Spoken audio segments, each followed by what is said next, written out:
Thank you. Well, good afternoon, everybody.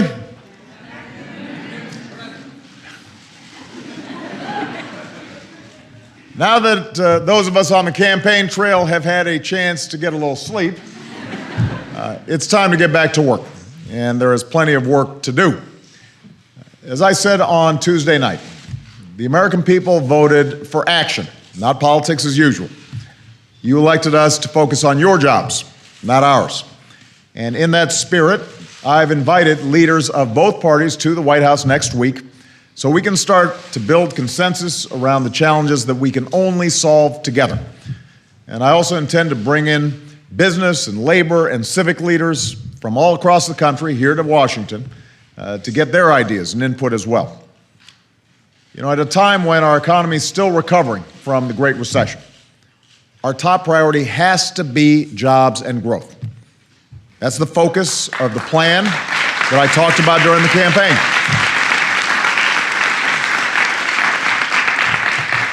It's a plan to reward small businesses and manufacturers that create jobs here, not overseas. It's a plan to give people the chance to get the education and training that businesses are looking for right now. It's a plan to make sure this country is a global leader in research and technology and clean energy, which will attract new companies and high-wage jobs to America. It's a plan to put folks back to work, including our veterans, rebuilding our roads and our bridges and other infrastructure. And it's a plan to reduce our deficit in a balanced and responsible way. Now, our work is made that much more urgent because at the end of this year, we face a series of deadlines that require us to make major decisions about how to pay our deficit down. Decisions that will have a huge impact on the economy and the middle class, both now and in the future. Last year, I worked with Democrats and Republicans to cut $1 trillion worth of spending that we just couldn't afford. I intend to work with both parties to do more, and that includes making reforms that will bring down the cost of health care so we can strengthen programs like Medicaid and Medicare for the long haul. But, as I've said before, we can't just cut our way to prosperity. If we're serious about reducing the deficit, we have to combine spending cuts with revenue. And that means asking the wealthiest Americans to pay a little more in taxes. That's how we did it.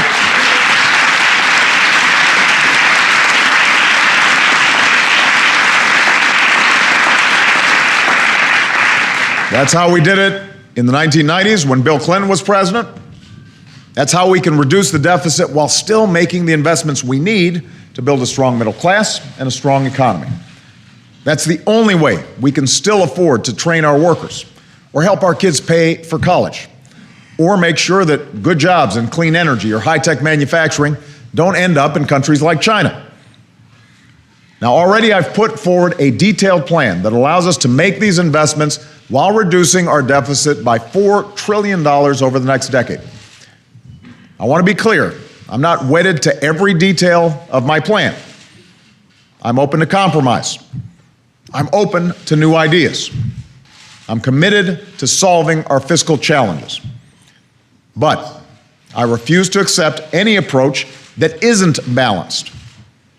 I am not going to ask students and seniors and middle-class families to pay down the entire deficit while people like me making over $250,000 aren't asked to pay a dime more in taxes. I'm not going to do that.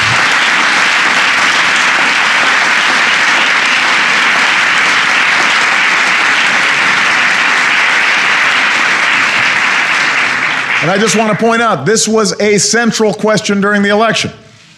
It was debated over and over again. And on Tuesday night, we found out that the majority of Americans agree with my approach. And that includes Democrats, independents, and a lot of Republicans across the country, as well as independent economists and budget experts. That's how you reduce the deficit, with a balanced approach. So our job now is to get a majority in Congress to reflect the will of the American people.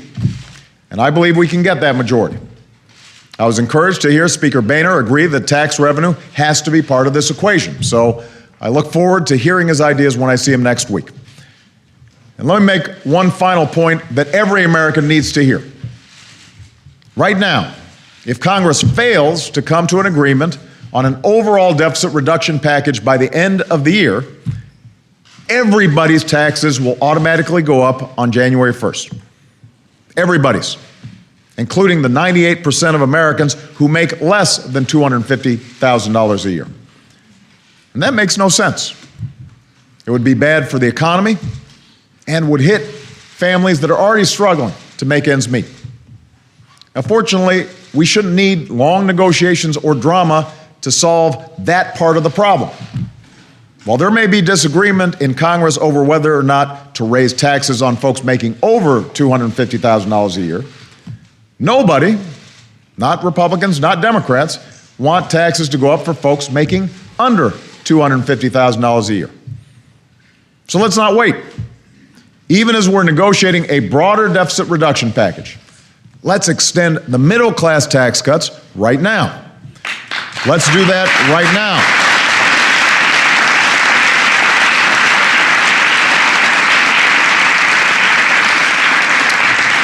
That one step would give millions of families, 98% of Americans, and 97% of small businesses the certainty that they need going into the new year.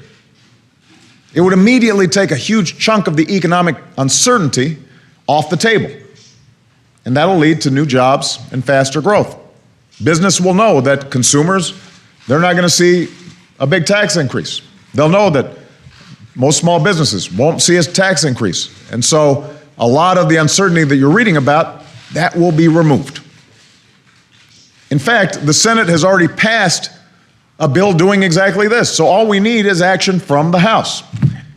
And I've got the pen, ready to sign the bill right away. I'm ready to do it. I'm ready to do it.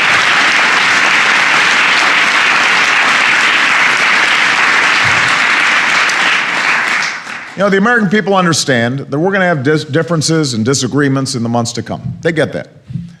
But on Tuesday, they said loud and clear that they won't tolerate dysfunction. They won't tolerate politicians who view compromise as a dirty word. Not when so many Americans are still out of work. Not when so many families and small business owners are still struggling to pay the bills. What the American people are looking for is cooperation. They're looking for consensus. They're looking for common sense. Most of all, they want action. I intend to deliver for them in my second term, and I expect to find willing partners in both parties to make that happen. So let's get to work. Thank you very much, everybody. Thank you.